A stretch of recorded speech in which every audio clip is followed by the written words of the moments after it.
Voodoo lady, shaking that stick and driving me crazy. Eyes red hazy, doing that stuff that you do, messing me up with your voodoo. You drive me crazy with that boogie, oogie, oogie, oogie, oogie, oogie, oogie. You drive me crazy with that boogie, boogie, boogie. Your lips are hot and spicy. Dip, dip, dip, dip, dip.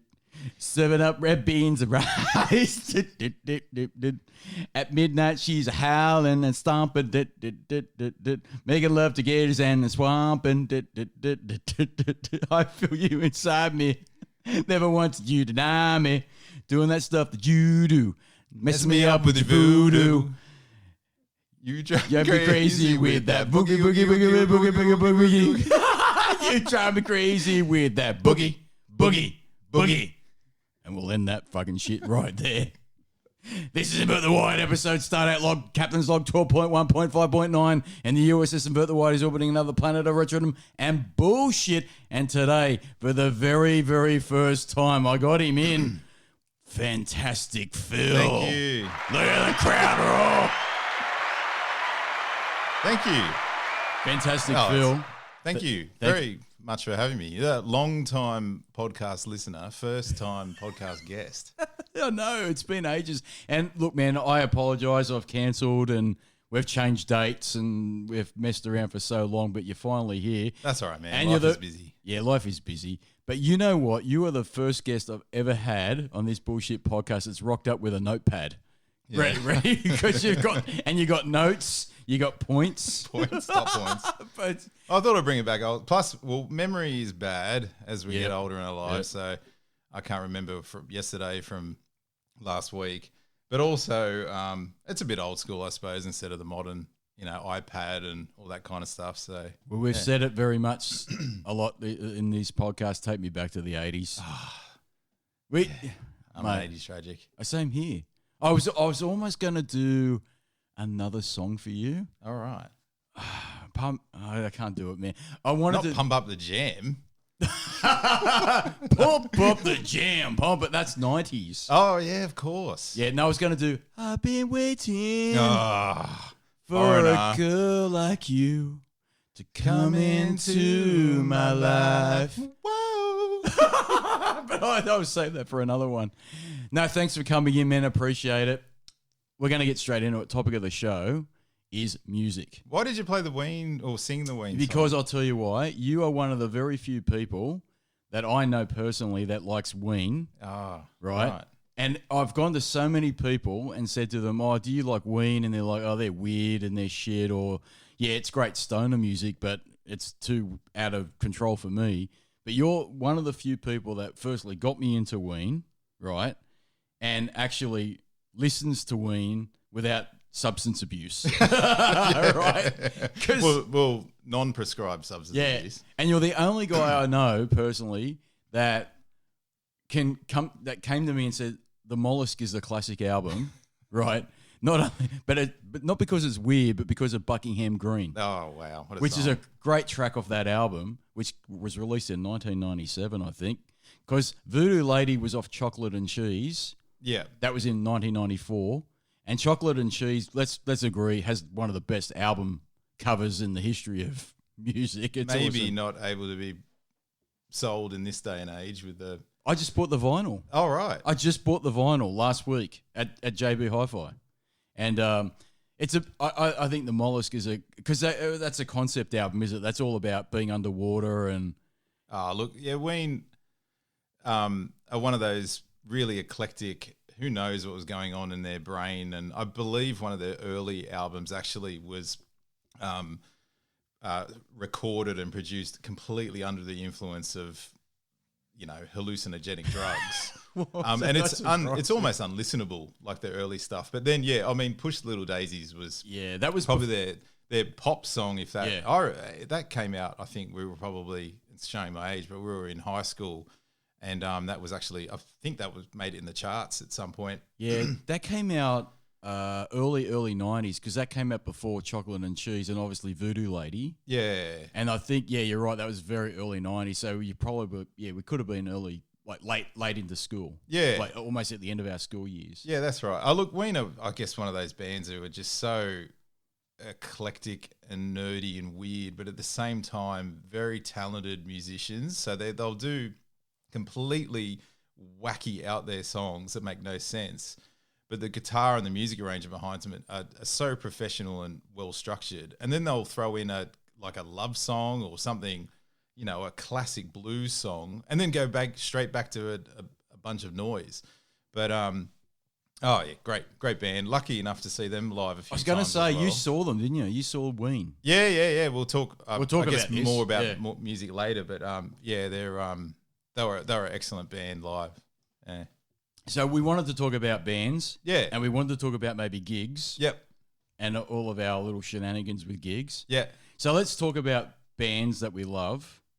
Yeah. Well, I suppose it stems from we've known each other for a number of years now. We go back decades. Decades, man. We go back. It's got to be over 20 years because it was in the uni days. Uni days. Yeah. So we all had longer hair, and I had hair. You had hair, and actually, you had a Gemini. Oh yeah, when I first met you, you had a sedan. Oh no, a wagon. It was the orange Gemini manual wagon. I think some of your previous podcasts I've listened to, it might have been Rocket Russell. I can't remember one. Shout out to Rocket Russell. He's talked about, or you guys have talked about classic cars and some of the cars that you grew up in, but actually the Gemini. Yeah, I mean that was mate. I tell you now, I had a Gemini, but it really fell apart. Yours was an auto. Mine was a 3-speed auto. It was a beast, right? And I had the original motor in it when I finally let it go, and I think it probably would have done about 300,000 Ks. But God, the speedo didn't go that far. They weren't very good for overtaking the auto. No, Geminis, they had no power, man. They weren't very good. And I'll tell you, the gear changes were awful. Like, I remember driving that car, and it would go back a gear, and people would look at me and go... back to second. Back to second, and it'd go... People would be sitting with me going, what was that jolt? Oh, that was it changing gears. Like, it just fully lurched forward to change a gear. One of the wheels didn't fall off. That was the gear change. Man. And it'd overheat at a set of lights too. Yeah. They were awful for Notoriously bad. Notoriously bad in hot weather, cold weather, rain. Mate, in cold weather, it wouldn't heat up enough. Yeah. So it would just like, when you tried to idle at a set of lights because it was cold, and the auto choke would always stick. It'd either auto choke. Remember, I had an auto choke that was like massive in the 70s, right? And the auto choke would either stick and just go, it'd rev forever, and or it wouldn't work enough, and so it'd be just sitting at the set of lights, just shivering, and it would almost stall, even as an automatic. And or in summer, like now where it's getting quite hot, you'd be at a set of lights praying for those lights to change to green so you could move so the fucking thing wouldn't overheat. Because you just sit there and you'd watch the temperature gauge just go from normal and just go up and up and up. And there were so many times it'd overheat. Oh, yeah. It just overheats so many times. I remember one time I was driving it and the bloody coolant was pissing out of the radiator. Yeah. It was unbelievable, that car. It was just so badly designed for cooling. It was just terrible. I have such a soft spot, though. Oh, so do I. For that car, for all its faults, for its overheating. Music-wise, it had a one-speaker mono. Yeah, it did. That's right. So there was no just great for AM. the Beach Boys album, because I think that's one of the only albums that was ever produced in mono. So that sounded straight out of the studio. But the Slayer album that eventually got stuck in the tape deck. You had a tape that you must have replaced it. No, it was the original. It was a 75. I think that was probably the upgrade. I don't remember. Yeah, well, I didn't have a tape actually, deck. sorry. No, that would have been replaced. Yes, because I only had an AM radio, and I replaced it. I went to good old Strathfield car radios.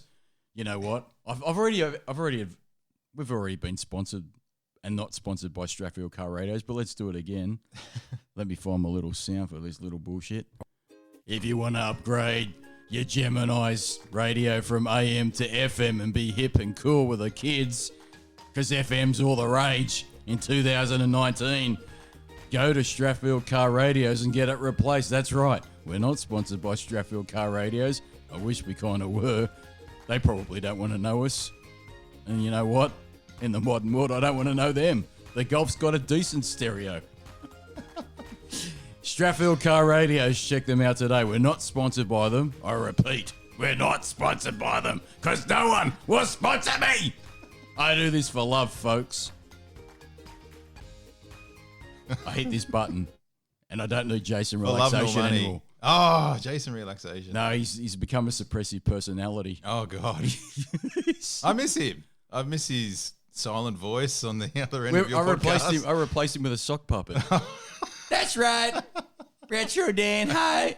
Fantastic. It's good to talk to you again. Has that sock puppet been washed? No. Okay. It's good. sticky. That's why it's standing up by itself.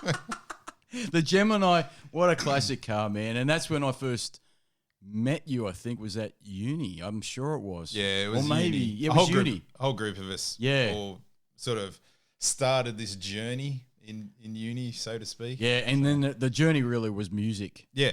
Because, I mean, uni was uni, but music was what we always were on about whenever we caught up. So you had like, at that time, we were all obsessed with Faith No More. Yeah, well, I suppose, remember uni was in the 90s, so that's height of grunge, I guess. Yeah, grunge, wasn't yeah. it? It was, yeah. Yeah, and I don't think I've ever spoken to you about your feelings with grunge because I love grunge. So I liked Nirvana, I liked Soundgarden, I liked Pearl Jam, I liked Stone Temple Pilots, and I don't ever remember asking you if that was your jam, no pun intended. Yeah. Because you were always into, I remember, and I'm probably thinking about this incorrectly, but I remember you being more into metal back then. Yeah. So you like Slayer, and we can talk about metal bands too, because I know you didn't like some metal bands. Yeah.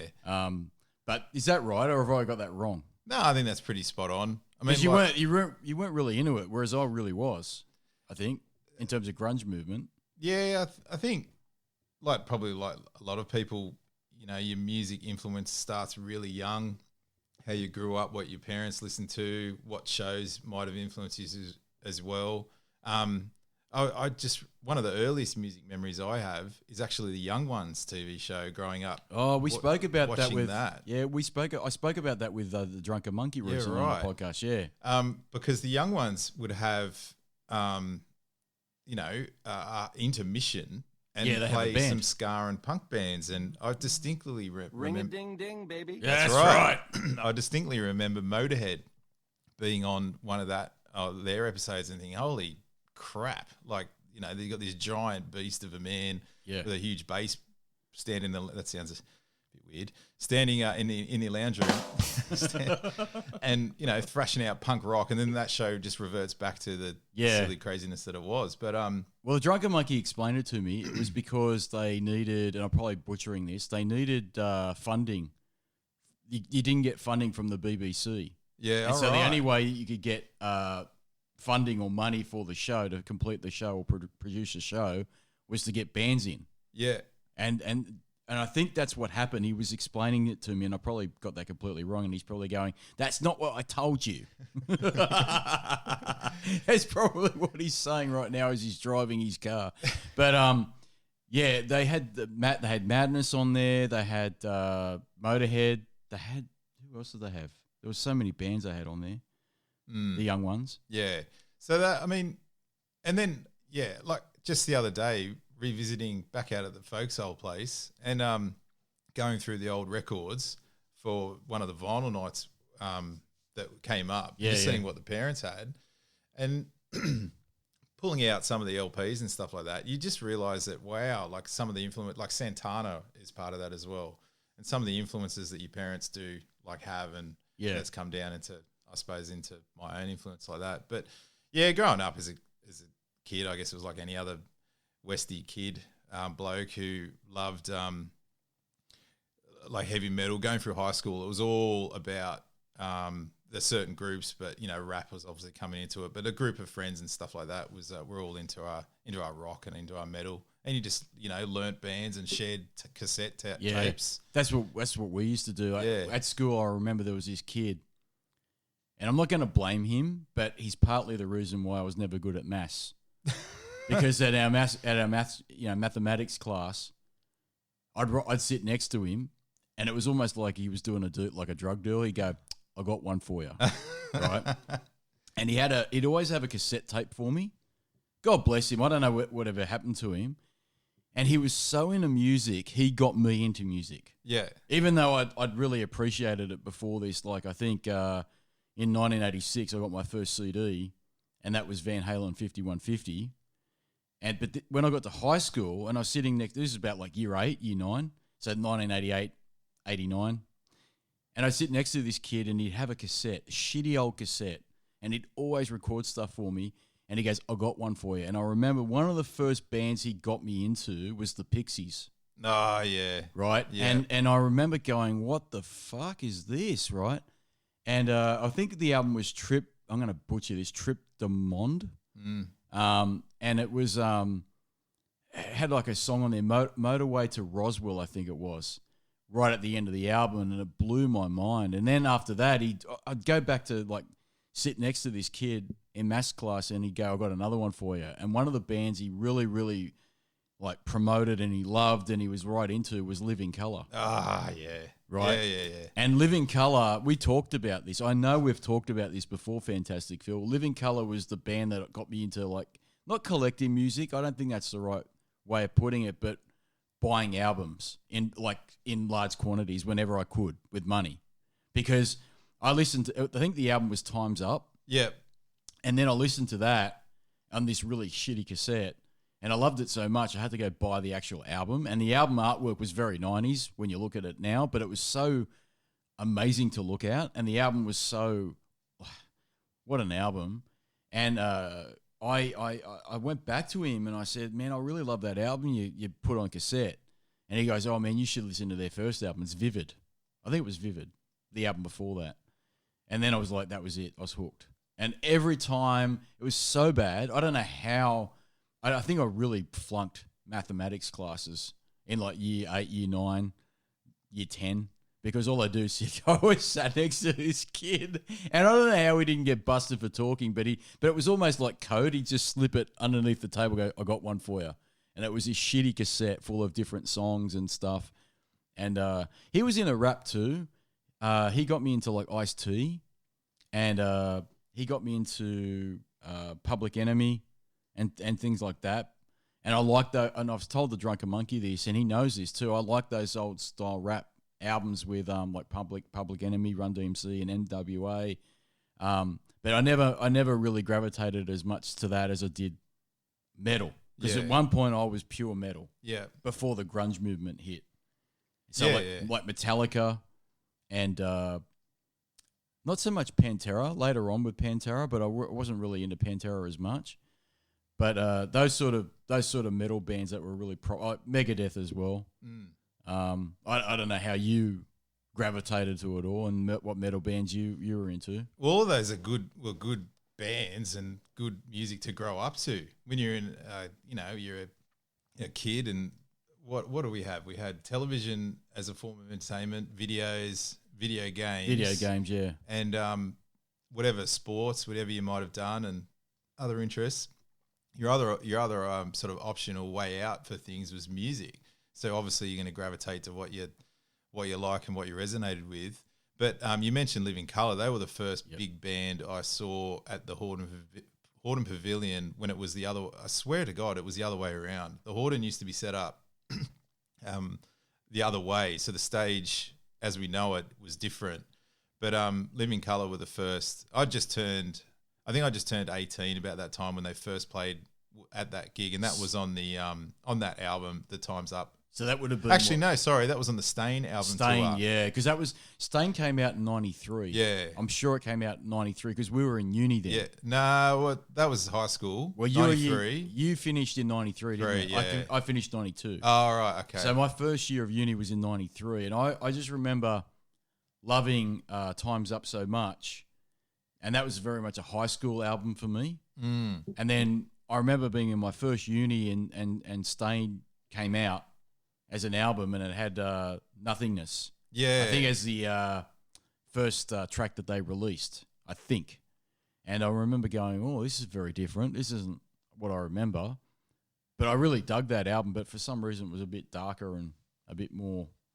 Yeah, I think. getting nerdy about it. They had a different bass player, Doug Wimbish, who came in. I believe he was one of James Brown's bass players, session guys as well. So he brought a different sound and look to it. And remember, I suppose that's in that 90s period, you're either going grunge or you're probably going to go a bit more heavy if you're down that genre. You know what? That well. was it. That was the two options. Not for everybody, but it was for most people I knew. You're either in a heavy metal, traditional heavy metal, or but see, heavy metal in the 90s arguably died. Had a really rough period in the 90s. So if you were listening to heavy metal, you were listening to stuff from the 80s. Yeah. Right? 80s metal, or even earlier. Or you were listening to grunge. Yeah. That's how it was for me. And bands like Living Colour were a bit weird because they weren't really metal and they weren't really grunge. No, I mean, yeah, Living Colour, I think specifically, one of those crossover typey bands. They were. I don't think necessarily people were, I know in our group at school, we weren't really isolating certain particular genres. You go into and listen to from rap to metal to grunge, whatever was new and popular and, not popular, or whoever brought in the next tape. Cassette tapes, just going back to them, they're probably, are they one of the only, like the videotape that actually degrades over time? They are. You could wear the music tape out. Yeah, well, tapes were... Wasn't there something about they're coming back? People would bring them... They're coming back, but I think they're coming back for all the wrong reasons. They're coming back because younger kids like vinyl, they see it as being like a novelty. But the problem with cassette tapes is their audio quality is really inferior to a vinyl record. Yeah. Right? Yeah. In fact, I would say a cassette tape's really inferior compared to even listening to Spotify. Oh, right? yeah. But and they really do degrade. And you remember the classic examples of tapes getting chewed up in tape decks. The Gemini, the one speaker mono. Yeah. The one Slayer. Yeah. And you'd get a pen out and you'd put the pen between the spindles and you'd actually you'd turn the spindle in the cassette tape to try and fix the damage that the cassette deck had caused.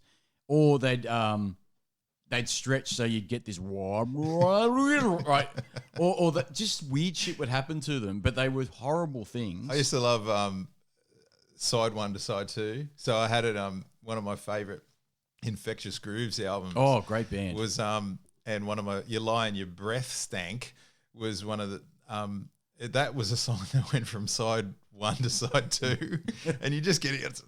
Bugger the tape, change it over. You had to get off your ass.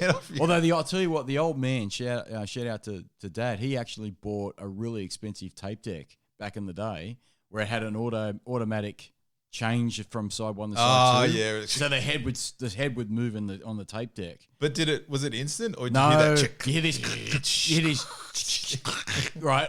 And then it'd start up again. So there was a pause. But I'll tell you what, back then, the idea of not having to get off your ass to flip over a cassette tape was amazing, right? It's like, holy shit. And but you know what? I'm trying to, as I sit back and think about this now, cassettes were really the only way I can think of right now, back in the 80s/early 90s, to actually record music and give it to a friend. Oh, yeah. That's the only way. And bands would, their demos, and they drop them down on a cassette tape and distribute them at gigs and stuff like that. And so, yeah. No, you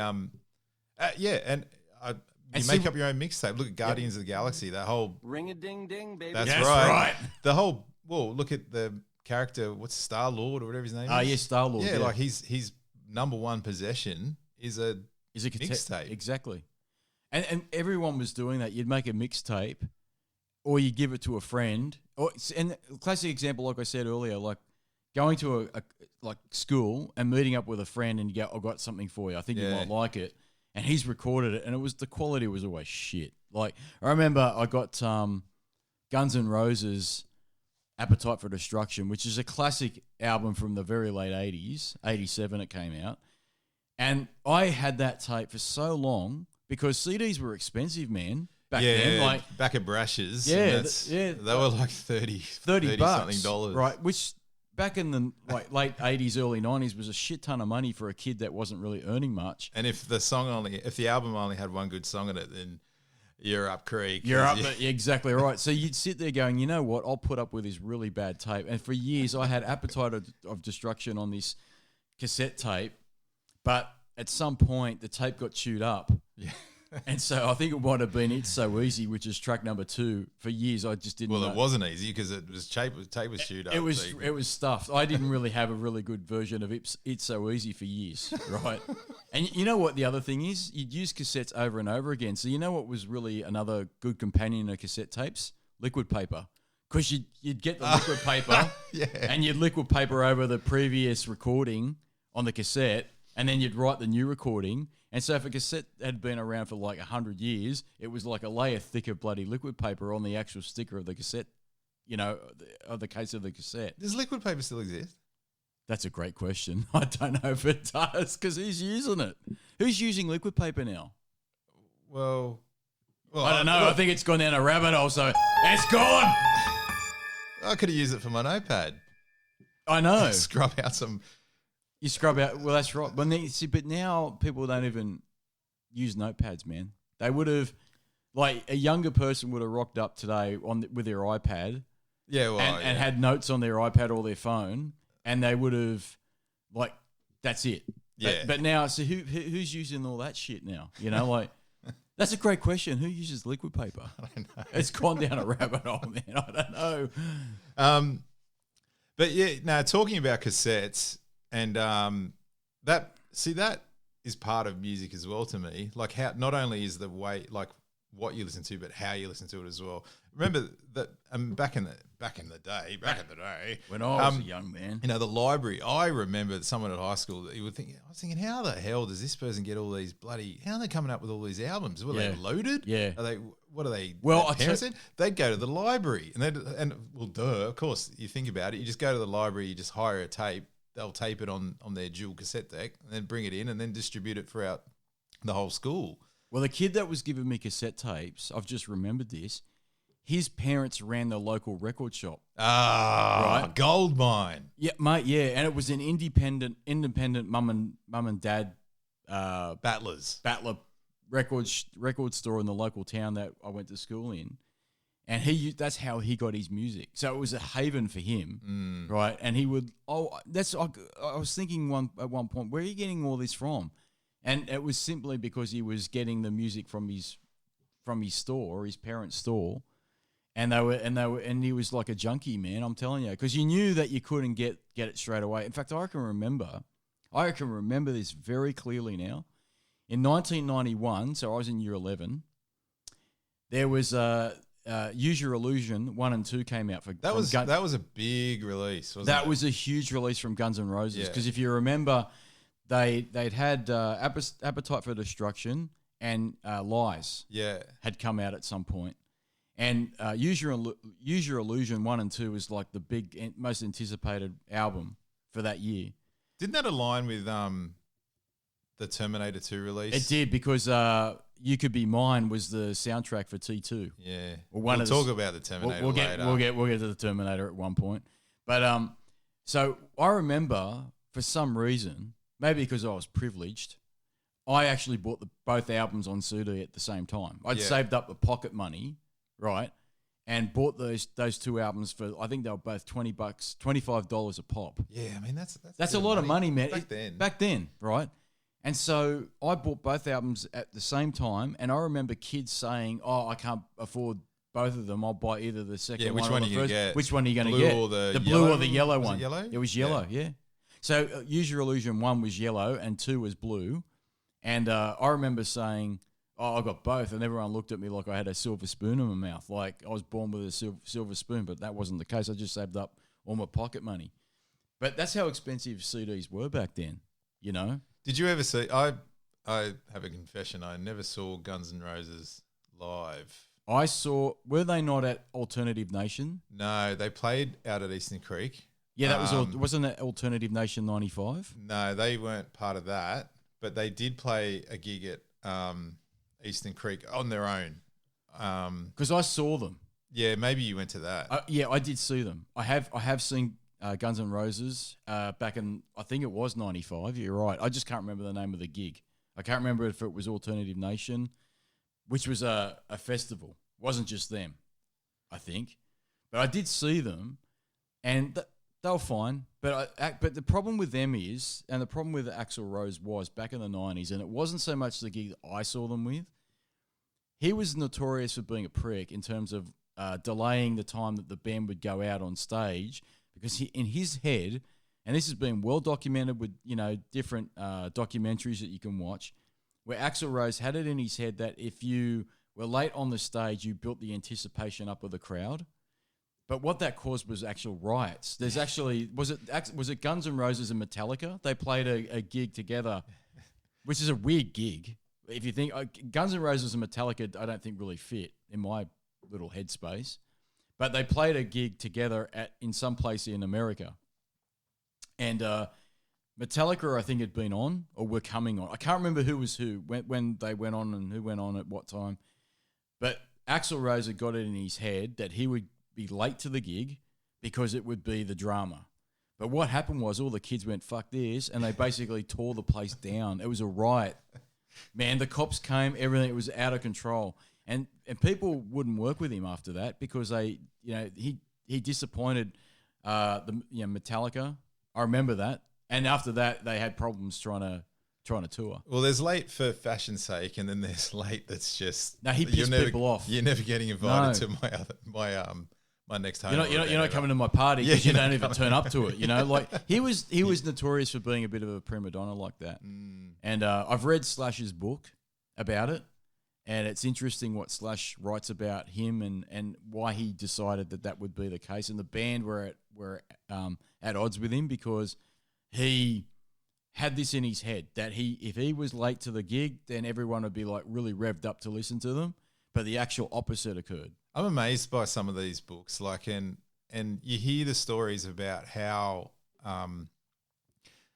much drugs and alcohol and debauchery all of them did. Yeah. Motley Crue, Ozzy, Gunners, you name it.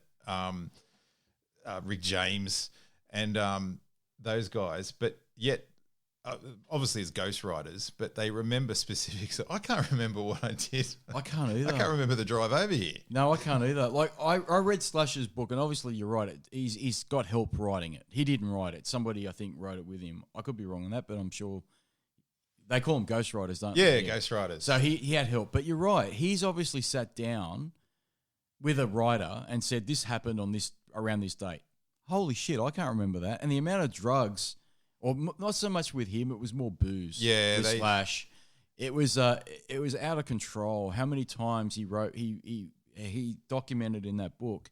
He'd wake up in some random place that they completely trashed, and there was booze everywhere. Yeah, it's like far out. How do you do? I can't remember what I did yesterday. You know what I mean? Let alone surviving the amount of alcohol you've drunk. You've had to drink over that period of time. It's insane. I'm pretty sure he's had him and Duff had some serious health issues that required them to stop. Yeah, but stop that life. But that's interesting because Slash and Duff would go on and later form Velvet Revolver with Scott Weiland. Oh God, there's a story an in artist itself. Who's just.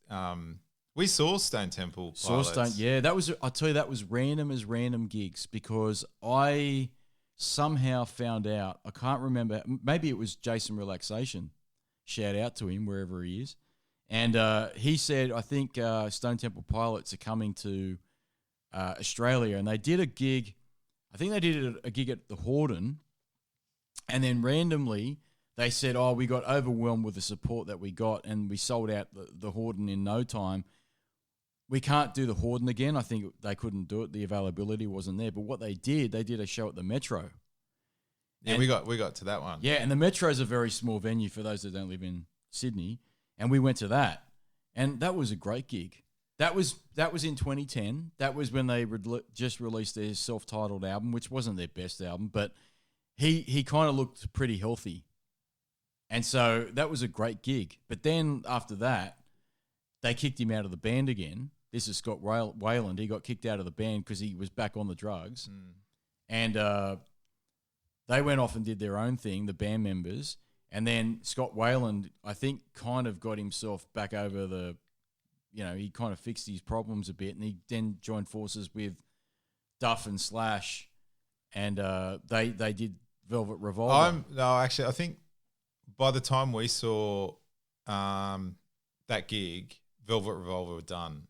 He'd come back. You're right. You know he'd what? Come back. You're totally right. And, yes, I'm wrong. Sorry, yes. They were trying it. They were just trying it again. That's right. No, I'm wrong. Sorry, and he yes. went off Wagon and then he was on. How's it work? On Wagon, off Wagon. Don't know. There's a wagon involved. I remember that gig being really. You guys are probably bigger Stone Temple Pilots fans than I am, but I remember that being a really good gig and like vocals on point. Just a great show. The Metro for those who've been there and who know it, that venue. Another great venue. I'm glad you pulled me up because I'm wrong. Because you're right. Velvet Revolver was in the early or mid 2000s, and in 2010 they came back. They reformed Stone Temple Pilots and they did that gig at the Metro. So you're right. I'm wrong.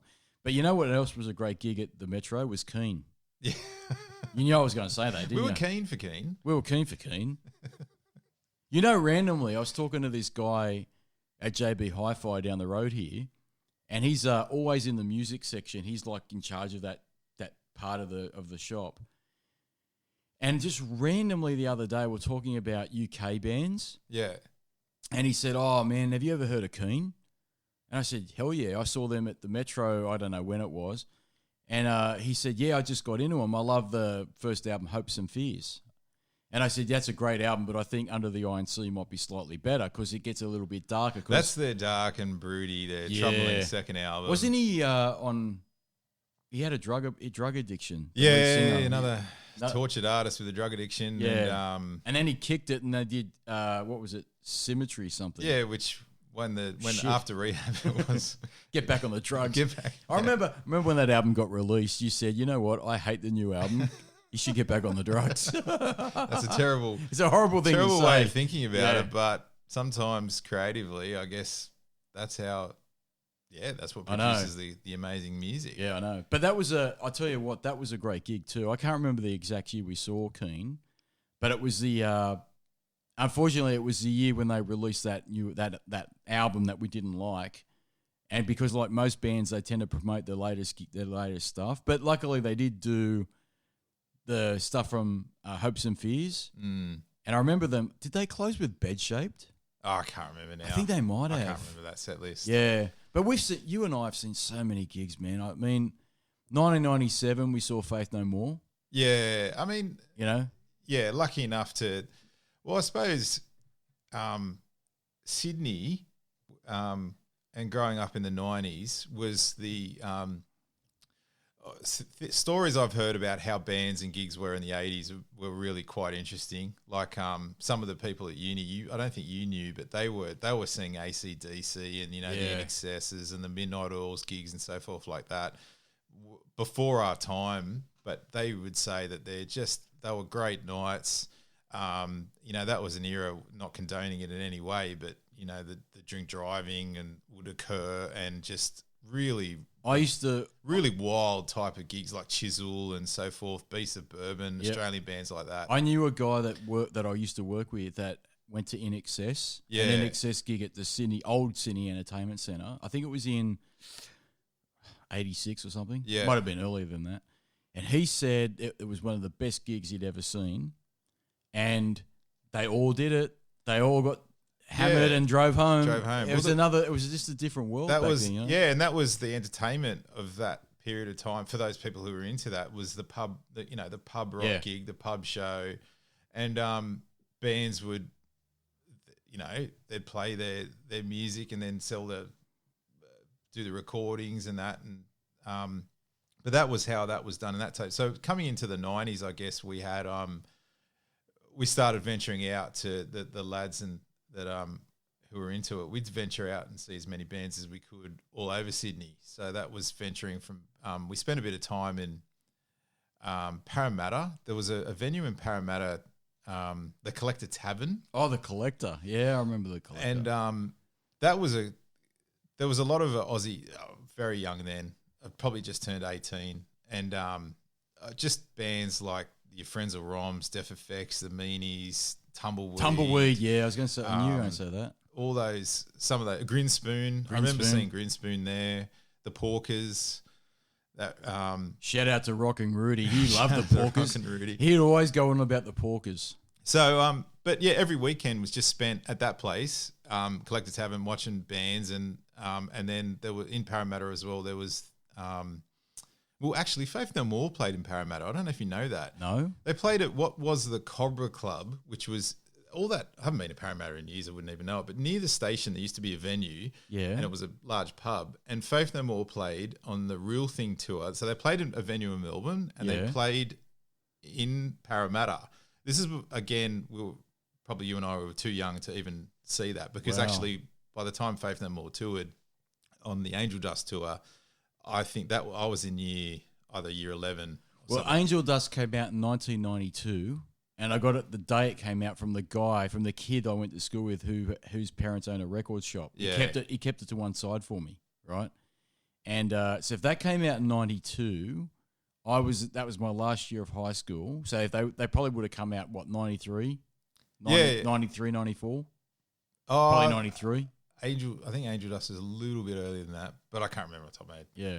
But anyway, so, you know, that was a pretty big venue of that time, well, the Cobra Club as well. And the Cobra Club was I think it was a Thursday night, and that used to be just like a nightclub for metal that had a sort of a genre of the 80s, old 80s rock stars in there, and then us young up, you know, kids who were into the grunge and a bit more of the harder metals, your Panteras that were coming through. Yeah. And then just, spent the rest of the decade just traveling to as many gigs as possible.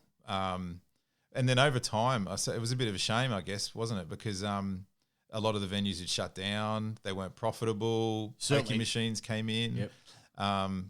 Yep. Places like the Annandale, that famous hotel. That was a place where all local bands would go to. Yeah. Pretty much. And most kids would go to the Annandale Hotel to watch a gig. Oh, yeah. That's well, back in the 90s, that certainly was the case.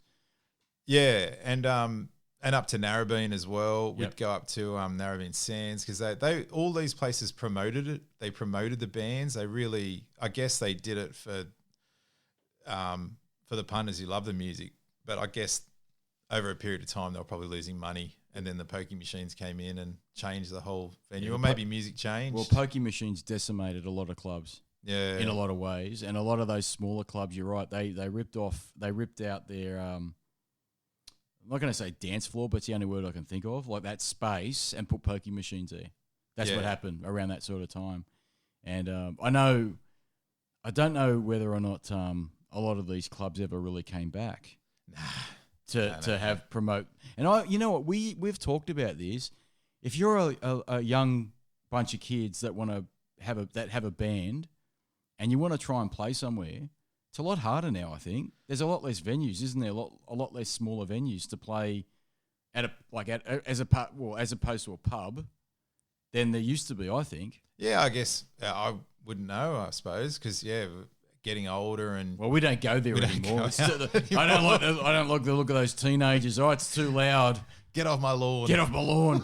Oh, I've got to take my medication at 8 o'clock and I can't take that with alcohol. Oh, that's shit. Oh, The Crown just dropped. I've got to stay home and watch that with the that's right. What, The Crown's on Netflix? Oh, I think I might stay home. So it's even a struggle for me now to go out and watch bands these days, but that's just... I do like, though, how some of them... U2 are touring at the moment. Not that I'm going to this show... But I do like how even U2 have sort of adopted a vintage style, and they're going back and they're playing the Joshua Tree in its entirety. Are they really? Oh. Say what you want, whether you like that band or not. But even they've sort of succumbed back to a nostalgia stage. So, but that's what a lot of... Who was it we saw? We saw the Manics, didn't we? We saw Manic Street Preachers. Did they play? No, Weezer. It was Weezer. Yeah, I was about to say that. Weezer dropped... the Blue album. Yeah, so what happened with Weezer was awesome. They played their normal set, right? They told everybody it's going to be, I don't know, a 2.5 hour show. We're going to play our normal set with all our different songs from our different albums. But then we're going to play the Blue album, which was, I think, their first album from start to finish. And I remember standing there going, holy shit, this is amazing. They played it from like track 1 to the final track off the Blue album. Yeah. Well, there's a lot of bands doing that these days, eh? I think Weezer were one of the first, though. Oh, yeah, maybe. They would have been one of the very first. Because then you had ideas in your head. You're like, oh, imagine if Dave Gilmour and Roger Waters got over their bullshit. They could do Dark Side of the Moon from start to finish. They'll never get over it. Oh, they never will. No, but that was the idea that was going through your head at that point. These musicians who hate each other. The Smiths, what a classic. I wonder if they actually did, if Johnny Marr and Morrissey decided, let's put our differences aside and put it. I wonder how popular it would be now. Do you think people would be, well, in the olden days you'd line up for Tic-Tac. Now it's all it's all online. Well, you know what? I'll answer that partly because it was only a couple of weeks ago the Drunken Monkey told me about this, and I don't keep tabs on Morrissey, but apparently Morrissey said some quite outrageous things, and his popularity's waning. Oh, right. Apparently, in certain places like in the US, he said some quite racist things, and he's very right-winged in his approach. Okay. And look, I don't know. I haven't looked at it. I don't really give a shit about Morrissey too much these days, and it's not because of what he's doing. It's because the music he's pumping out, I'm not really into it, because all he's doing is like covers. His last album's like a cover sort of thing. So the answer, like old school, yeah, because he was into really old sort of classic 50s type. Yeah, songs, but I think it's cover. I don't know. It's like covers of other artists, not so much vintage stuff, like what Mike Patton did with Mondo Cane. Oh, okay. So remember when I saw them. So did I. Yeah, I went. yeah. We, oh, yeah, right. I think you were with us. Okay. You were. Was that the? See, that's the why I gig? got the notepad. That's where you knew the notepad. Wasn't that the gig that it pissed down rain? Well, it was indoors, so I don't remember. No, rain inside. I went outdoors. I saw Mondo Cane. Oh, right? no, see? I don't remember that one. Thing. So when I saw Mondo Cane, when Mike Patton was doing that, it pissed down rain. It was summertime and a thunderstorm came over and it absolutely threw it down. And they had to go off stage for half an hour because obviously for safety, electrical equipment and water don't mix. And anyway, good to their credit, they came back out when it was all cleared out, like the weather improved and they cleared the water away. And then Mike Patton continued on with the set, and at the end of it he goes, "Thanks, Sydney, it was a bitch." And then he walked off because he was soaked. Because they actually continued playing up until the point where their stage was actually flooding. And he got soaked because he's standing out in the rain. Yeah, this is part of this is part of the Sydney Festival. That's what it was. Yeah. Okay. But I did see Mondo Cane. I just couldn't remember the gig. We went to a different show. Yeah, we must have, because he did play a couple of times. But to go back to Morrissey and the Smiths, I don't know, man. I think people would just go, you know what? I love the Smiths so much. I don't care what Morrissey says or what he does. I just want to hear the Smiths back and reform. Mm. But you know what? That's kind of like hoping Star Wars is going to be fucking good again. It's not. I don't think it's going to happen. Well, there's money. Yeah, I don't know if I want to talk about Star Wars. No, we're not going to go down that rabbit hole today. It's music. I don't have the energy anymore with Star Wars. There's a lot of money in nostalgia. But I guess the principles of Morrissey that just don't want to put that band back together, which I think is a shame, because it's a shame. I'd personally love to hear. We've seen Morrissey. I know we've seen Morrissey probably a couple of times. Maybe I know we've been to the same one gig together with him at least. But when those Smith songs start up, and you can't deny how, like, from a pop culture-y thing, how influential that band has been. And when his voice he looked after himself, being he wasn't a boozer, I don't believe, and he probably didn't smoke or anything like that. No, so he looked after himself pretty well from that entertainment point of view. So his voice was always on point. So yeah, it's a bit of a shame. It is a shame. You know what? I know the Drunken Monkey won't do it, but if the Smiths suddenly magically reformed and they were, tickets were on sale, I'd go. Yeah, I think we'd all go. I know. I can actually.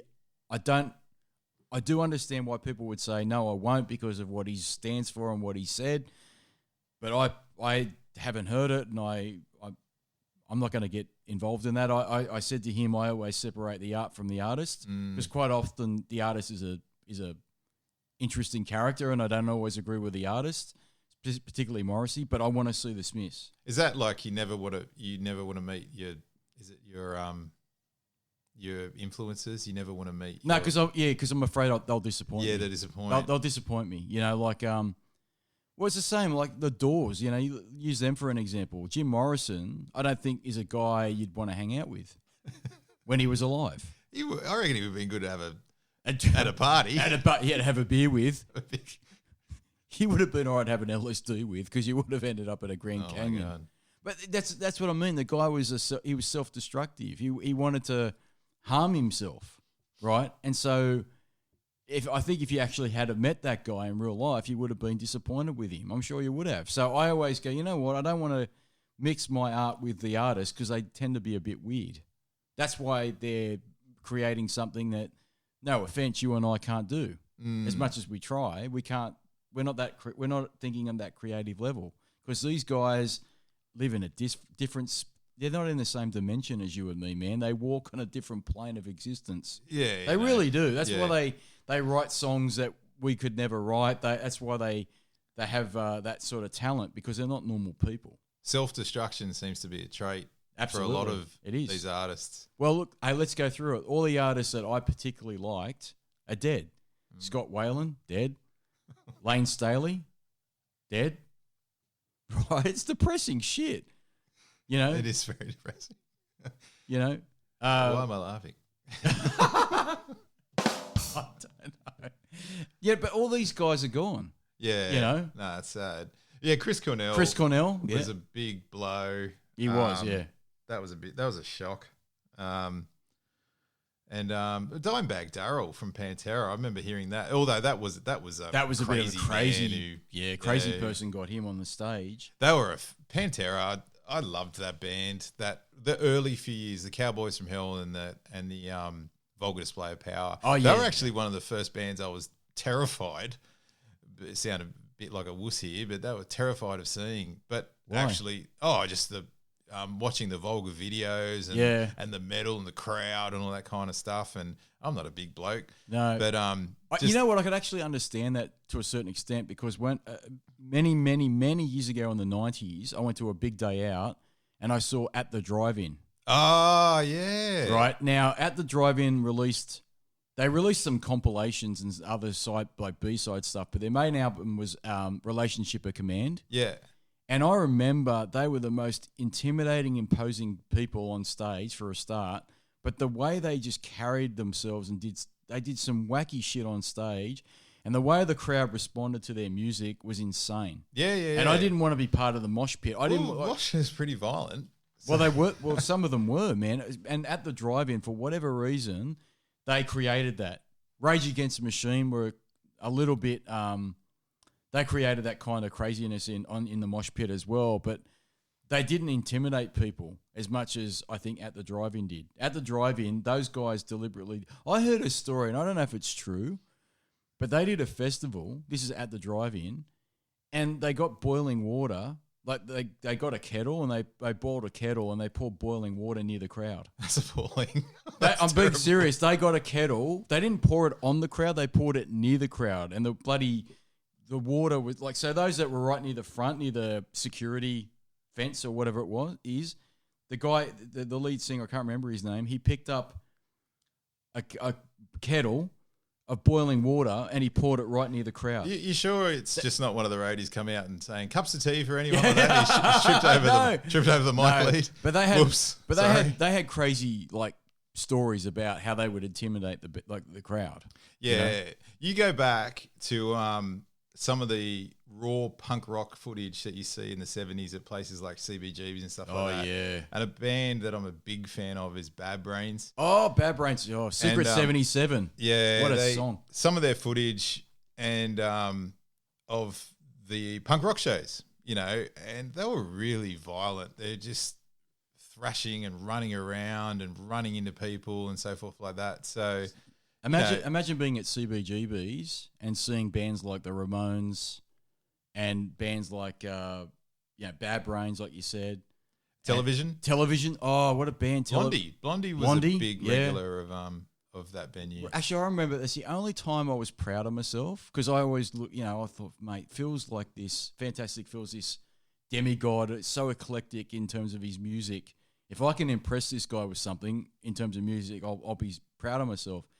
And I remember saying to you, man, you've got to listen to this album from this band Television. It's called Marquee Moon, and it came out in 1977.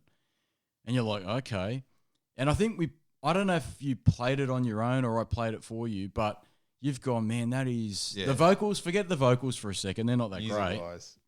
But music-wise, the way that Stratocaster, that Fender Stratocaster, and how clean it is, it's so 70s.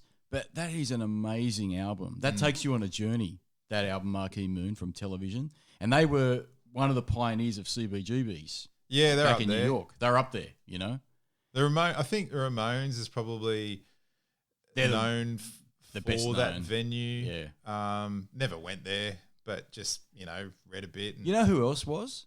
Twisted Sister.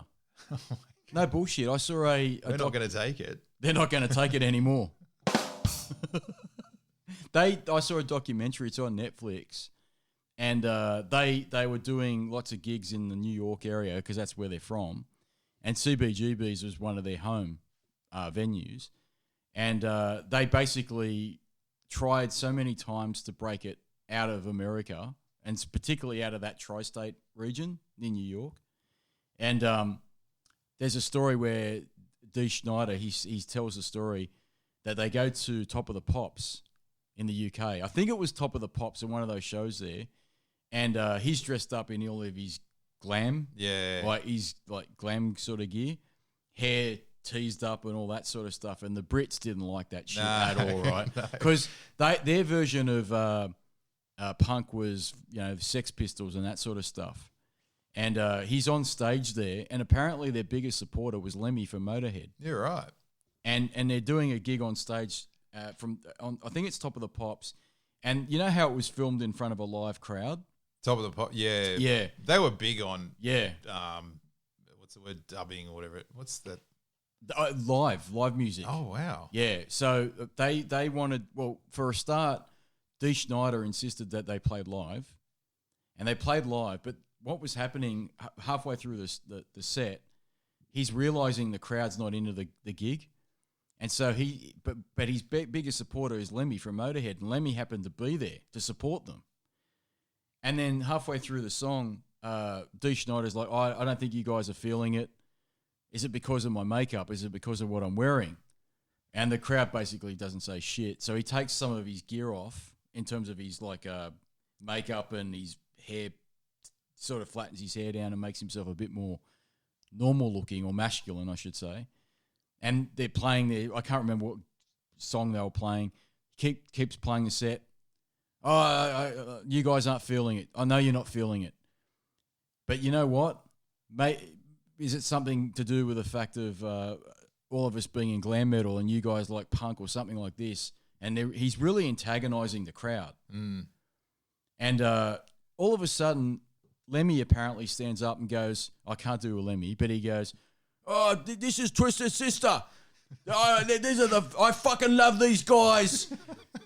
Fucking you better respect Twisted Sister because I love Twisted Sister, right? And so after that, apparently they won the crowd over after that. With intimidation. With intimidation, but because Lemmy was there. Yeah. And because Lemmy said, well, you all love me, but I love Twisted Sister. You need to respect them. And apparently after that, they won over the UK and they recorded an album in the UK. But then when they went back to CBGBs after that, the crowd and the normal people that used to go to CBGBs and other areas in the tri-state region kind of turned their back on Twisted Sister. Yeah, right. Because they felt that they'd sold out. And apparently CBGBs was like a really weird crowd where they really were loyal to bands. Mm. And if you suddenly became international, you're not our band anymore. Oh, you sold out. And that was the feeling that they got from the crowd when Twisted Sister went back, and they had to win them. They had to win their own hometown back again. God. But it was like and Dee Snider's like on this documentary going, well, it's a double-edged sword. What could we do? I wanted to be big. I wanted to be an international rock band, and I had to move out of there. I couldn't stay in CBGBs for the rest of our lives, And if it meant that I pissed off the crowd from CBGB, so be it. God. Yeah, wow. You know? It's interesting stuff that they say about the 70s because obviously back then there was no internet. MTV wasn't a thing until the 80s. So how did you actually get to be known and become international? You know? Yeah, the word of mouth. I guess record distribution was crucial. Yeah. Wasn't it? And touring. Just relentless touring. And the story about Blondie, because I know you're a Blondie fan, apparently they were only big in Australia because they accidentally played the wrong song. No way. Yeah, there's a track, I can't remember the name of the album, but there's a track that goes, I'm going to butcher this so bad, it's like, darling, darling, darling, something like that. It's a very slow number. It wasn't Heart of Glass. And they accidentally played it on the radio here. And I don't know why, but everyone started liking it. And Blondie got known for that song, but that wasn't the intention of the recording or the studio. They wanted to promote this other song, which I think was Heart of Glass. But that Blondie actually broke it big with another track. I saw this all on a documentary, dude. So weird shit like that. So the radio would have been so important back in the 70s and the 80s to try and break bands into international like molds, because how else can you do it, you know? Well, isn't that Queen's story? It was Kenny Everett that played Bohemian Rhapsody over and over and over again. Okay. That helped launch them to a certain point, like, and break them out in the UK at least. Is there a band the ones that we've seen, is there anything that jumps out as like really jumped out for you in terms of like pure proper memory of awesomeness? I'll give you this one, and I've told this story before. Faith No More, which I think is my favourite band ever. In 1997, we went to the Hordern Pavilion to see them do the Album of the Year tour, right? Yeah. I've still got the T-shirt. Yeah. Now, this is the memory of that gig. I remember they did their set, they did their encore, and the lights went black, and people started walking off. And I'd heard some crazy rumor that apparently the band would come back on 5 minutes after the lights went, because you know better than I do. When gigs finish, the lights go off, and then the proper like white lights come on to tell people to get out of the exit there. Yeah. And so that happened. And so I'd heard a story somewhere, somehow, that the rumor was that once those lights went on, Faith No More would come back. But it was about 5 minutes after the lights went on and people would leave. I heard this shit, wacky shit, like a wacky story that Mike Patton would come back on stage, and there was a wacky story he made a toasted sandwich on stage. They should have the kettle from, from at the drive-in as well. You got a full lunch. Yeah, so there was this wacky story about that. So anyway, I remember being, of all places, I was with Pedro, right? And I'd said to him, does Pedro exist? You tell me. You fucking know him. I know. He's become an arch... Does he exist? Maybe in another dimension. No, so I'd said... through time and space. Well, you know what? It was a weird gig before that, because as the lights went on, I turned to Pedro to go, look, let's just hang back for a second for a couple of reasons. One, I've heard this wacky rumor that they come back on stage. And two, because, look, it's packed. We might as well let the people, leave the gig. And we turned around, and there was one of our high school math teachers was there. Just random as random, right? Ensuring you're doing your homework? Or yeah, she must have been checking to see if I could do my fractions or my long division. But she was there, and we said, what are you doing here, Mrs. Such and Such? She's like, oh, well, I'm a big Faith No More fan, blew our mind. And actually, Rocking Broody was at this gig. Yeah. Right?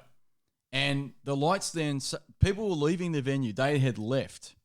And then the lights went dark again. They went off.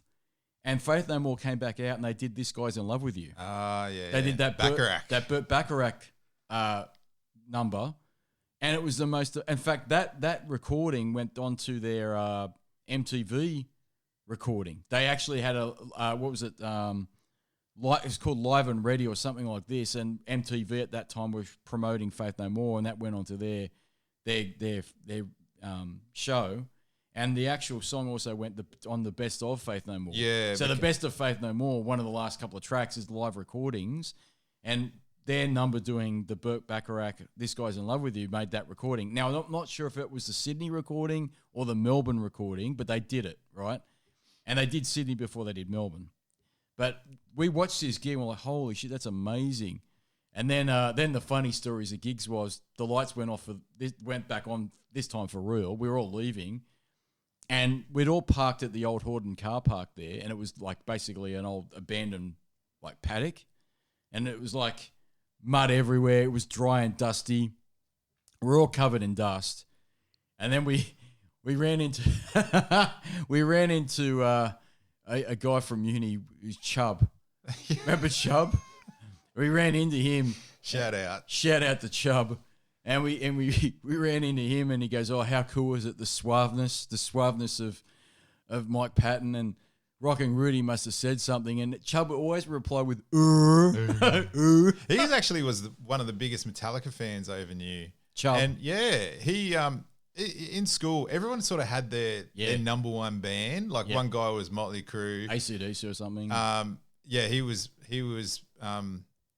Metallica. I guess I was like Living Colour and Fishbone. Fishbone's another great band too. But I distinctly remember that bloke had Garage Days on vinyl, like an original pressing, and that was at a time when vinyl was way out of fashion. It was like no. So he sold it for the CD version, and I wonder now if that is something you'd probably regret. It'd have to, because it'd be worth quite a bit, I'm sure. Yeah. Because if you could say, and I mean, collectors can easily determine if it is an original pressing, and if it is, it's got to be worth something. I suppose more about, because they've just reissued it. Yeah, right. Yeah, I saw it. I'm pretty certain I saw it the other day at a JB Hi-Fi. Because that's what makes me laugh now. I walk into a JB Hi-Fi section, record section, and CDs are less now than vinyl. Yeah, there's more vinyl than there is CDs. Vinyl's overtaken CDs officially now. Yeah. It's crazy. I would never have thought that back in the 90s when they basically killed vinyl. And anyway, I'm pretty certain I saw a Garage Days Revisited, I think it was called, vinyl. And obviously it's not original, it's brand new pressing. But for a collector out there, if he had an original pressing, it's got to be worth something, because that album was like was it like a B-side type? It was a B-side type. I remember it being pretty rare at that time in the 90s. Were you a Metallica fan? Yeah, I was, but up until a point. And I've had this conversation with Nuke and Earl, shout out to him. I really dug Metallica from Kill 'Em All, Master of Puppets, and I really, really loved Ride the Lightning, and I really loved And Justice for All. The album that they tuned out or mixed out. Yeah. Jason Newsted? Yes. Yeah. I didn't know that as a kid until many, many years later, where you hear it and it's really like... Yeah. See, you've got a much better ear than I do, but of course I didn't know that. Now we do. We've heard the backstory now, and he's basically aired some dirty laundry out about Metallica. Now Jason Newsted, he hates them, but there's some bad blood. But anyway, I loved And Justice for All. But then when they released Load, they lost me. And I've said this before, 1996 was a god-awful year of music for me personally, because in 1996 we got Pearl Jam's No Code, and we got Metallica Load. It's sort of like two very, very, in my opinion, difficult albums. It's like very difficult. Their version of the Star Wars prequels. Oh, bugger, I was speaking about Star Wars. Oh, no. What do we do about that? Get back. Get off it. Stop, don't go down the rabbit hole. No, look, here's the thing. Many years later, here we are now, and I actually don't mind No Code by Pearl Jam, and I actually can listen to Load by Metallica. But they lost me. And the Black Album, which people loved in, was it 1990? That cop criticism, though, when it came out. But I don't really... from the full thrash metal heads, because that really was a departure from that Bay Area, San Francisco thrash metal sound to a more...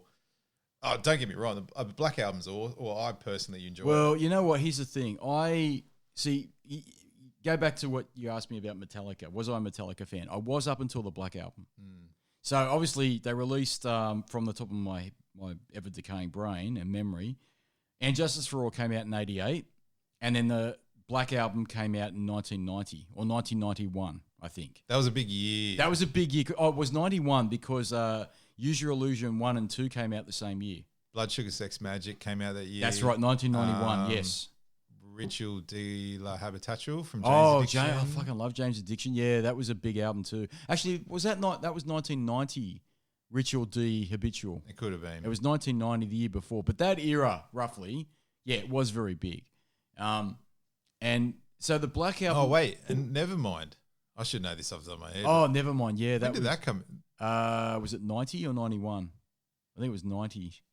Should know that. I just might look this up very quickly because there's gonna be a bunch of nerds going, "You got it wrong, Richard. You don't know shit." I think. See the notepad. Yeah, we need a notepad. I'm having to go to the. I can't even type in. I'm such a spastic.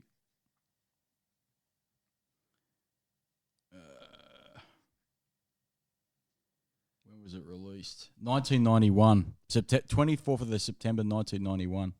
So, yeah, I was right. So, 1991 was Blood Sugar Sex Magic, the 2 Use Your Illusion albums by Guns N' Roses, and I think the year before we got the Black Album by Metallica.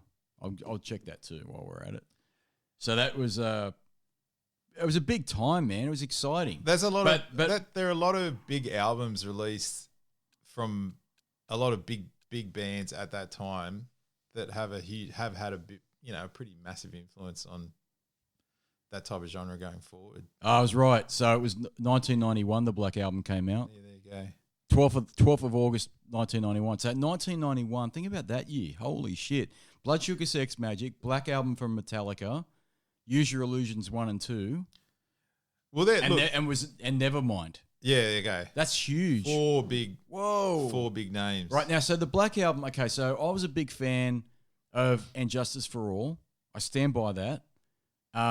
Master of Puppets is a classic. Well, Justice for All's got 1 on it. It's got 1 on it, which is a pretty epic. That's epic, metal song. Yeah, it's a great album, and Master of Puppets is great as well. Ride the Lightning's great, and Kill 'Em All it's a great album too, right?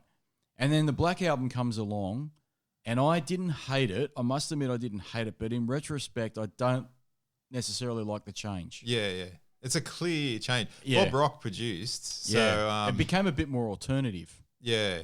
Or rock. It's sort a bit more soft rock or rock. Still heavy. It's heavy rock. Let's call it heavy rock. But my problem with the Load album was, and I'm probably speaking out of my ass, and musicians will probably go, "You're wrong," and I'm happy to be corrected, but that felt more alternative, in my opinion. It wasn't alternative like grunge, but it was more alternative for Metallica, and I don't think it suited them. I just don't think it did. And modern day Metallica, what was it Saint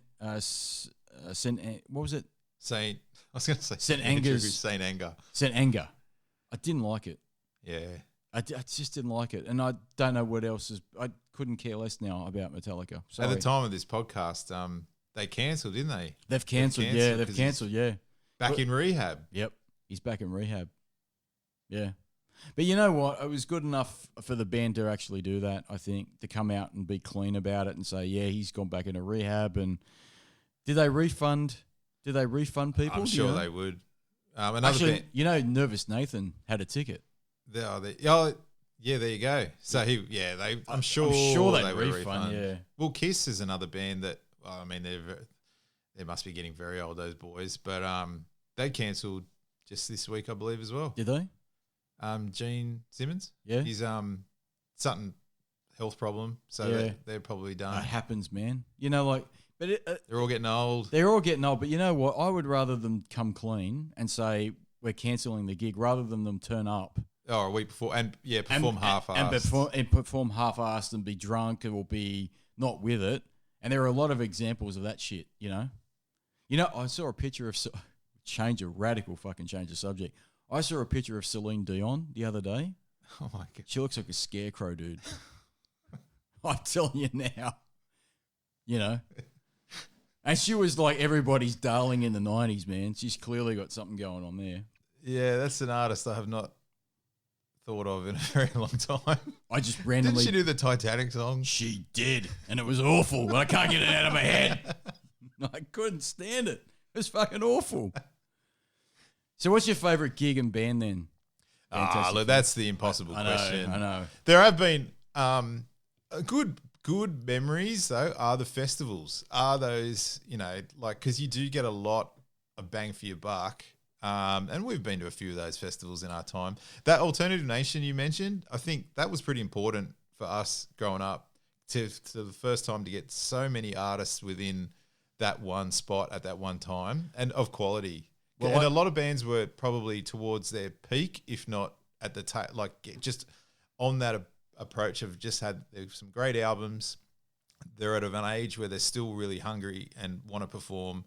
So, well, I remember Big Day Out so fondly because I remember going to the first one and I saw Nirvana. Yeah, wow. I remember seeing, but then I remember seeing other bands.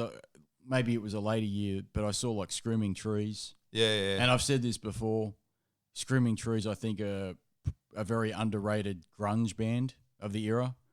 And I saw, mostly through the 90s, I went to quite a few Big Day Outs and saw bands like, I think 9 Inch Nails, we saw them. I know we saw them because Rocking Rudy was there with us.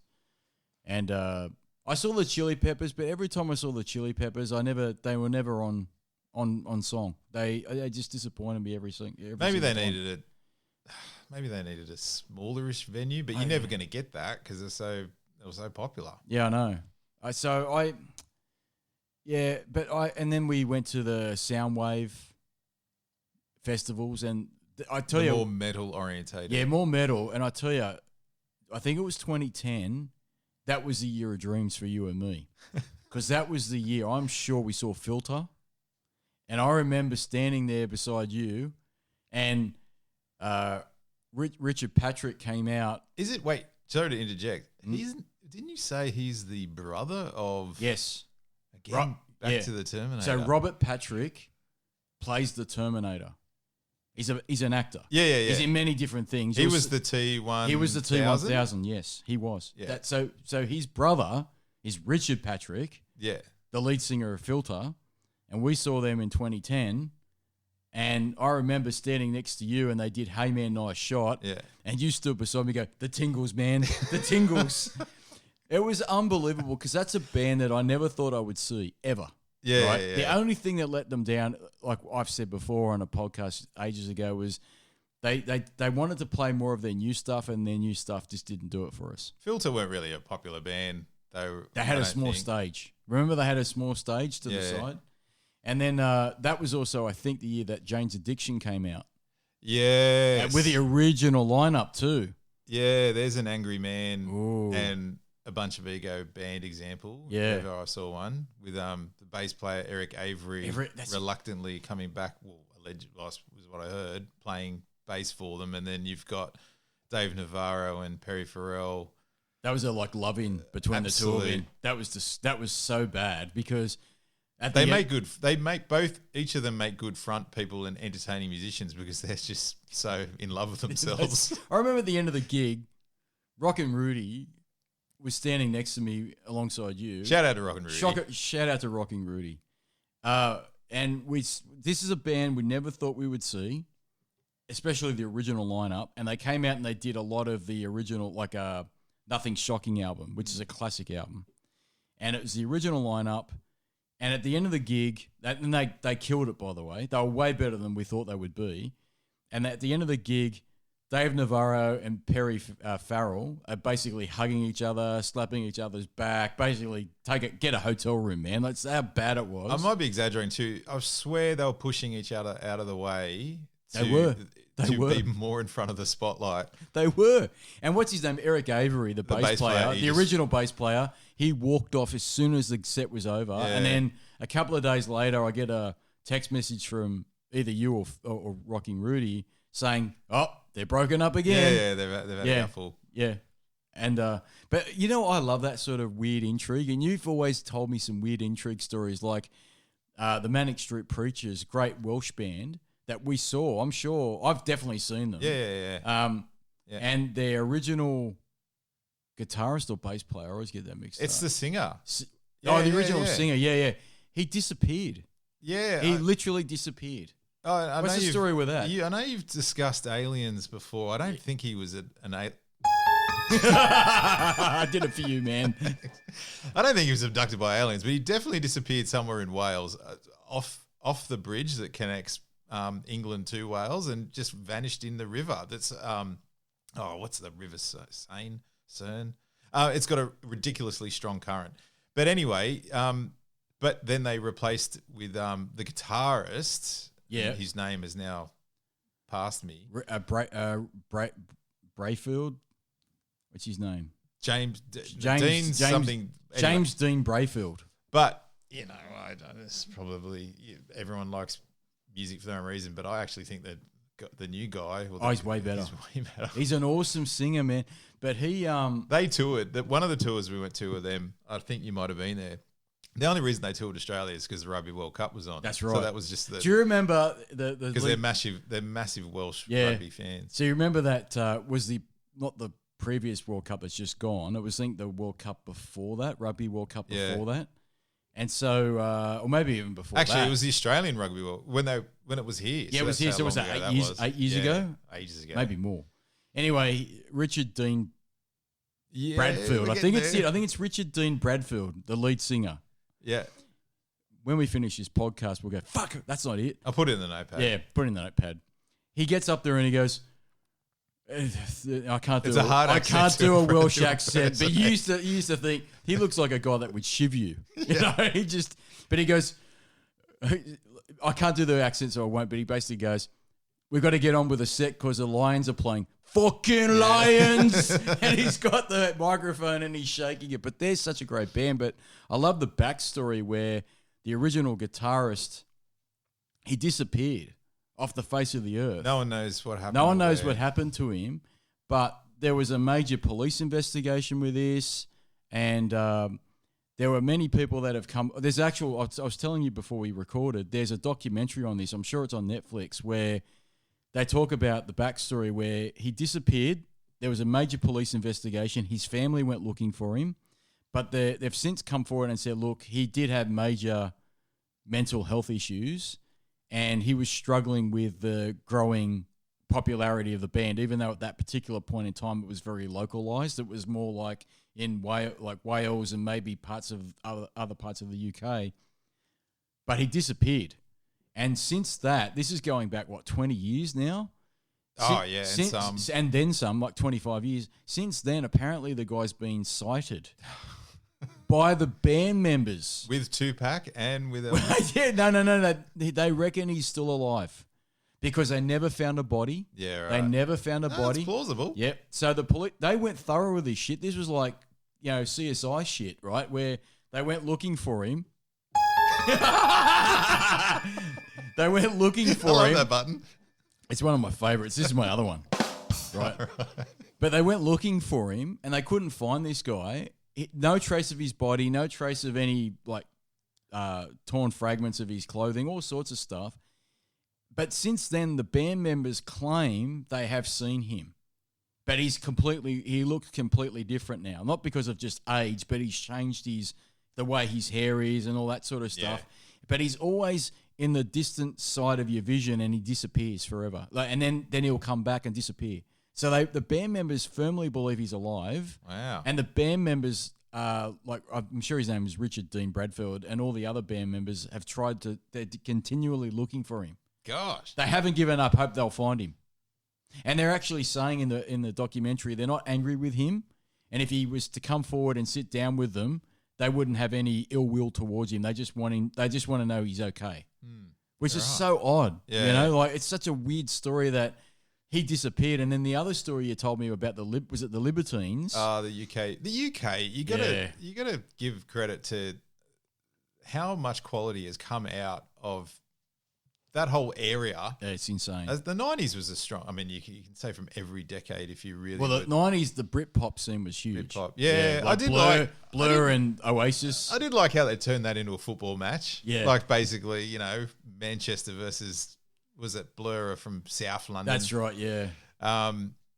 Wasn't there some shit about Blur though? How Tony Blair got involved. How did Tony Blair get involved? Well, for, I don't know, votes probably. Oh, did he? I guess to be more progressive. Oh, right. But didn't Blur get in the shit because the album with Country House on it? Yeah. They made themselves to be poorer than they actually were. That's The Great Escape. The Great Escape album. I'm sure that's what it's called. Yeah, and so they made themselves out to be like the blue collar type. Working class people, but they actually weren't. And so they got a bit of shit over it. I remember I saw a documentary on it. Yeah, Damon Albarn was portraying himself to be this working class guy, but he actually was a uni / Oh, I get what you mean. You know what I'm saying? Yeah. So they were writing songs that were trying to appeal to the working class and made themselves out to be working class people, but their actual backstories, their real life stories were quite posh. Rather than lads down at the exactly right. They were writing exactly. They were writing lyrics and songs to portray them to be, lads down the pub, working class people, but they were 100% quite posh. Yeah, And I remember there was interviews with the Gallaghers. They hate each other. They hate each other, man. Like they're still to this day going on attacking each other, and they won't give it up, man. But I remember they're brothers? Yeah, but Noel and Liam Gallagher actually were united for one time, right? Where they were actually ganging up against Damon Albarn from Blur, and so Oasis were like the Gallagher brothers from Oasis were like, I got nothing against. I can't do their accent. They go, I got nothing against the geezer, but he's creative. But really, he writes about total shite, right? He's just, everything he says is shite. Even though he might be creative, he should use his creative talents to better use. So the Gallaghers actually kept nitpicking at Damon Albarn quite a bit. And then the bloody record studios got involved with it, because then they release their brand new singles from their brand new albums on the same day. Yeah, I think it was 95 they did that shit. I cannot remember the two specific songs. It might have been... Was it Country House? Was it Country House? It might have been that, but I can't remember. Was it Country House versus Wonderwall? Oh, I can't remember the two songs.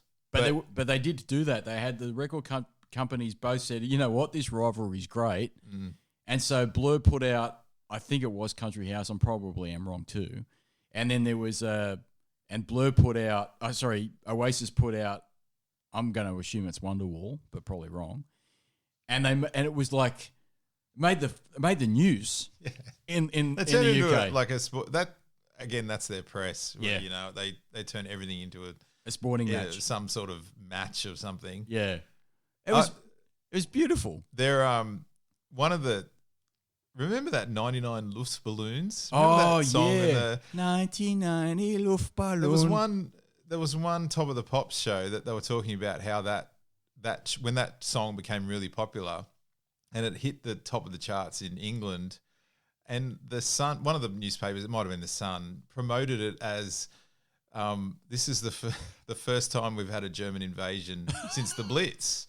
Like Germans have invaded. Stupid. Have invaded Britain again because of that 99 Luftballon. So they do a quite good tongue-in-cheek. The press over there is very different to here. Pretty brutal. It's pretty brutal over there. And, I didn't really know how brutal it was until I went over there myself and started reading their newspapers. But I just love that rivalry between Blur and Oasis. And you know what? Arguably, I like both bands. I really do. Especially Oasis with What's the Story, Morning Glory. Morning Glory. That's a classic album. But the only thing I'll say about it is I felt that Blur was always a little bit more creative. That's just my take on it. Yeah, I could agree with that point. You sort of pick the influences of who inspired the bands. Oasis are clearly... Oasis for the Beatles. Clearly like that. And Blur probably had a little bit of that. Yeah, they did. Who knows? Probably a bit of the Beach Boys, a bit of all sorts of influences that came into them. Alex James, their bass player, I always thought was quite an interesting person. He reportedly did so much cocaine in his time that he spent, I don't know, allegedly it was up to £1 million or something in his life on cocaine. And then the bass player for Blur. For Blur. So in that sort of debaucherous, self-destructive state, but now has completely stopped. Did a tour of Colombia and so forth, and realised, oh gosh, like the impact of that it had on his life and so forth, and gave it all up. And now basically owns and operates a cheese farm. Oh yeah, I saw a documentary about Blur. And Graham Coxon, the guitarist, is an interesting character too, because he walked away from the band at one point. He's back now, I think. But he walked away from the band at one point because he just didn't like the fame. Just didn't like it. Just couldn't. Tried their own soul. It reminds me a bit of Johnny Marr. He's very much influenced. He reminds me a little bit like Johnny Marr. He is, Did that sort of solo stuff. Great guitarist in their own right, but sort of not quite the, I know the Gallagher brothers have been on record saying they love Johnny Marr. Was it Noel Gallagher? When they're not yelling at each other. When they're not yelling at it. But Noel Gallagher's like, the first time he saw Johnny Marr, he couldn't believe how cool he was. Even his hair, he goes, and I wish I could do the accent, but I can't. And he's like, I saw that guy and his hair was so cool. I just wanted to be like Johnny Marr, Got a lot of good bands came out of that. Well, arguably you could, for whatever genre you like, but in the 90s, a lot of quality came out of England from that. Well, another band in the 90s that you and I used to talk about, Radiohead with The Bends. Yeah. A classic album from 1994, I think it came out. The Bends. What an fake plastic trees. I remember you loving that. Yeah. That song so much. Like, but they're all different, but they've all got this sound that straight away is from the UK. It's not from the States. And that's interesting with Blur. When they released, I think it was the self-titled album, and it had song 2 on the album, that album there. 100% Graham Coxon made a conscious effort to be more grunge. Right. Because he liked Nirvana. He liked what was going on over in the States with Nirvana, and he wanted to sound a bit more grungy. And so did Damon Albarn. They all got on board with it. That's why you got song 2 and you got a little bit of Beetlebum as well. Yeah. I like that. I like Beetlebum. Beetlebum, what you done? She's a girl. He really brings out his accent on that. Oh yeah, on that song. Yeah, no, they're a great album, a great band, and I liked Oasis too. But I just felt that Oasis, they really.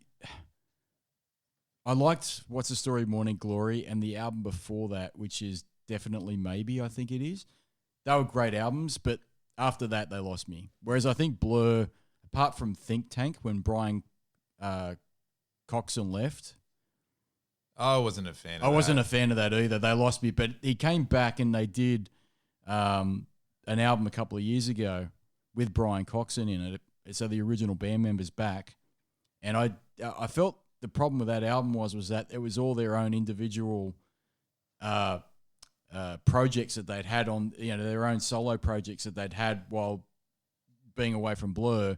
They mashed it all together and made this album, and I didn't really dig it as much. And I don't know where they are now. I guess like most, they all grow up, move on, come back, try it. Doesn't really work out. Never as good as what it was, the original years and albums. And I like your old stuff, not your. I like your old stuff better than you know. That was a Regurgitator song. You ever remember Regurgitator from the 90s? Yes. An Australian band. They had a song, I like your old stuff better than your new stuff. Well, another bizarre Australian band off on that tangent. Do you remember Tism? Oh, shit, yeah. I never understood. No, I didn't like them either. Oh, really? No, well... Do you know they're alleged... again, wild rumour, no substantiation behind this, but they were alleged to be teachers because they only ever really did their shows in school holidays. Are you serious? Yeah. Just so crazy. They only ever did a gig in a school holidays. Yeah. No, Tism, I just felt... Like, they had songs like I Took the Drug That Killed River Phoenix. Greg the Stop Sign. Greg the Stop Sign. I just felt that they were a bit more of a party band as opposed to a serious band. Oh, they were political. They were very they had a sarcastic and I mean, you can Bit be of a a sharp tongue. yeah, you can be a funny band like Bloodhound Gang's a funny band. Oh, they were there. They actually, in terms of worst gigs, the Bloodhound Gang were up there with one of the worst gigs at the Metro. Really? It probably was a midweek show. Yeah. I reckon about, guesstimate, probably about 20 people there. Yep. And it's one of the only times I've seen the singer berate the rest of the band. Rock and Rudy's been mentioned a bit. I wonder if Rock and Rudy was there. I can't remember. But the only time I've seen a singer berate the band is like turn around and literally abuse them. Not James Brown style for alleged. You know how James Brown would talk about and put everyone into line, and he'd James Brown supposedly would walk. Part of his dance move, as he was dancing around the stage, he was looking at the band to check if their shoes are polished enough, whether they're dancing right, and so forth. And he'd find them on the spot, like he'd click or something like that as he's going down, clicking. You've got to find like that. But the Bloodhound Gang one was just that was awful. They didn't know the songs. Anyway, that and they had that was it the things on fire, the roof is on fire. Oh, wasn't the Bloodhound Gang? Wasn't that Yeah, that was them. Was it? Anyway, they were probably one of the worst bands I've ever seen live. You're right, they were. At a fantastic venue, the Metro. Oh, the Metro is one of the best venues here. Not that we're sponsored by the Metro. the Mighty Boss Tones. No, not that we're sponsored by the Metro. Oh, well. If you want to go to a good gig, why not go to the Metro? That's right. The Metro is only a small venue, but sometimes good things come in small packages. That's what she said. The Metro. Check it out today for a gig. You won't be disappointed. We're not sponsored by the Metro. I wish we were, but we're not. Back to it. I need to press this button. There you go. We don't need Jason Relaxation. Yes, I haven't seen Jason Relaxation in a long time. I haven't either. He had a hissy fit and fucked off. That's it. No, he's a busy man. He's a busy man. He's a busy man. Now, I haven't seen him for a while myself, but it is what it is. Now I'm left to do this all myself. And you're doing a very good job at it. Thank you. Fantastic, Phil. That's why you've been a fantastic guest. Have we got anything else we wanted to say about music? Oh, look, you can go on and on. There's a rabbit hole. Music. There's a rabbit hole. Genres. We talked about the Libertines' crazy story, didn't we?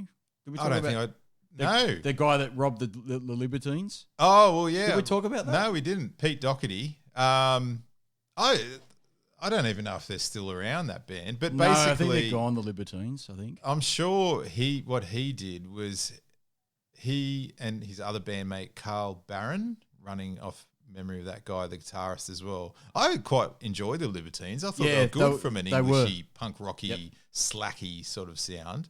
But I think he had a bit of a drug problem, that singer, and he broke into his own bandmate's house and stole all his gear.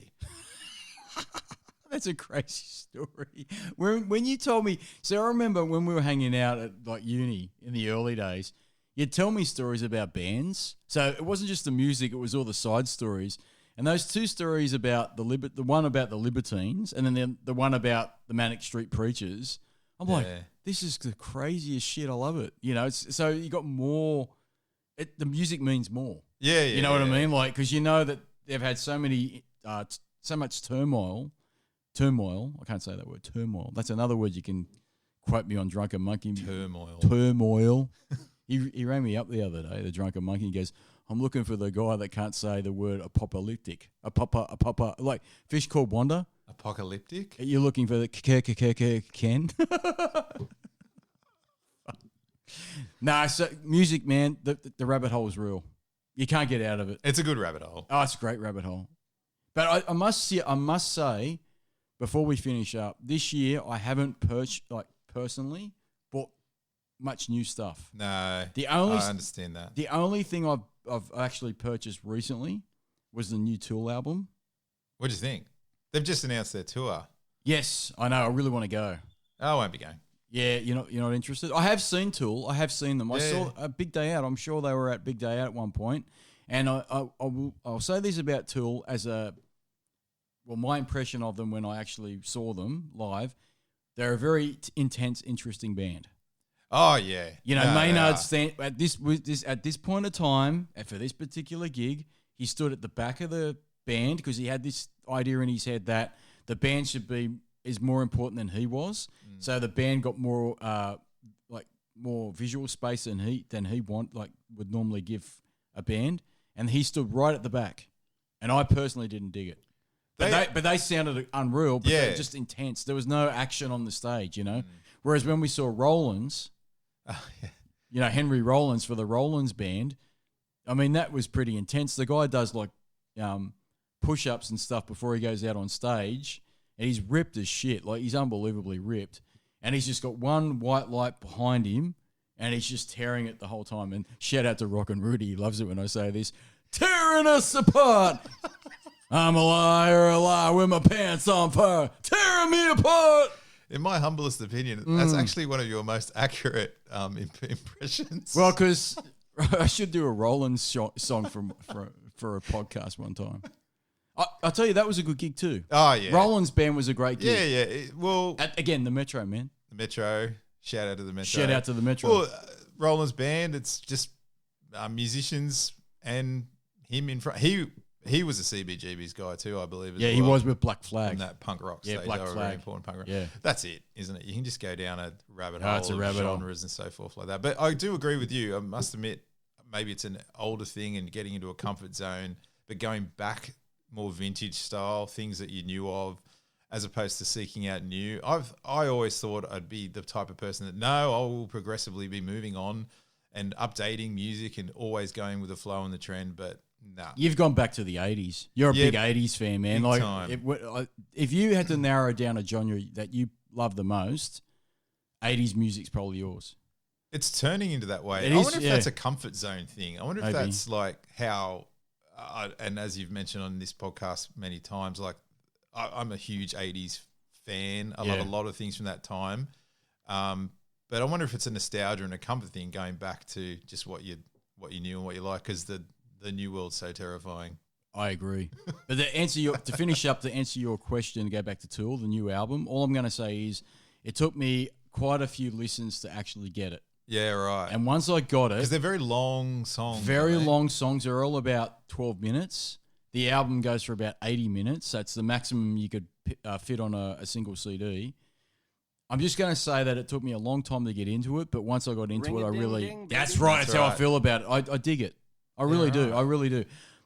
I don't know if it's not my favorite album from Tool. I would be quite happy if people said, and I would agree with it, it's probably their weakest album, but it's still a damn good album. Mine is their first. And they took a lot of risks, which I appreciate. Yeah, mine is their first album. I really do enjoy that. And then from then on, it's sort of, I lost a bit of interest. But there you go. The sign, haven't we always said before, the sign of a good album is one that you don't really get straight up first time. Yeah. But it repeated listens. But then you can have a flip side of that. Like pretty much every Deftones album that's released, I like it from as soon as I play it. They're touring next year. Deftones? Yeah, at the time of this podcast, they're part of the next Download Festival. Oh, I love the Deftones. I know you love the Deftones as well. Yeah, another band that I lucky enough to see quite a number of times. I've seen them, yeah. And a highlight was the Around the Fur tour at a really small pub over near the airport. I can't the name of it actually, the venue, but yeah, a really good band from a metal point of view that have changed and adapted over time to not really lose their roots, I guess, but still they're pretty much ebb and flow. Yeah, they're pretty much. Chino Marino's a sucker for the 80s himself. Yeah, The Cure is The Cure is a and big, the Smith. They've covered a Smith song, but we didn't really harp on it. There was probably a hint of mentioned it, but in the 90s, that new wave movement, they were allegedly part of that. Well, probably at the start of that new wave metal. The new metal, really, like Limp Bizkit and that shit. That I don't think is aged very well. No, it's aged very poorly. But the Deftones, really, when you think about it, they came from that and they moved out of that. They have quite well. Yeah, they've survived. Yeah, they've survived for so long, and they've adapted and changed. And if you know what, you don't think of it off the top of your head, but if you go and listen from Adrenaline, Around the Fur to Core, which is their last album at the time of this recording, they're quite different. Yeah. You know, but in a good way. I don't think they've ever really released a poor record. Yeah. And not many bands can say that. No, that's Because right. if you look at I a agree with discography of a lot of bands, at some point they've had a bit of a drop the ball moment in most people's opinion, and it's always subjective, this shit. But Deftones are one of those bands, in my opinion, they've always had consistently good records. that. Yeah, I've enjoyed pretty much all of them. You know what I've enjoyed, Fantastic Phil? You being on this podcast. Thank you very much for having me. And I'm busting for a piss.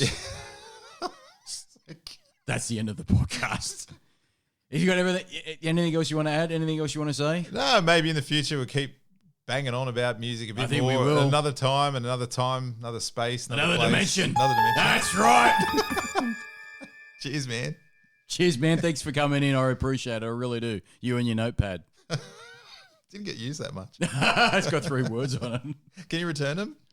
No, I don't know. Oh, no, keep it, because next time we'll forget everything we've said in 5 minutes and then we'll record again and think we're wonderful. That's right. The same shit.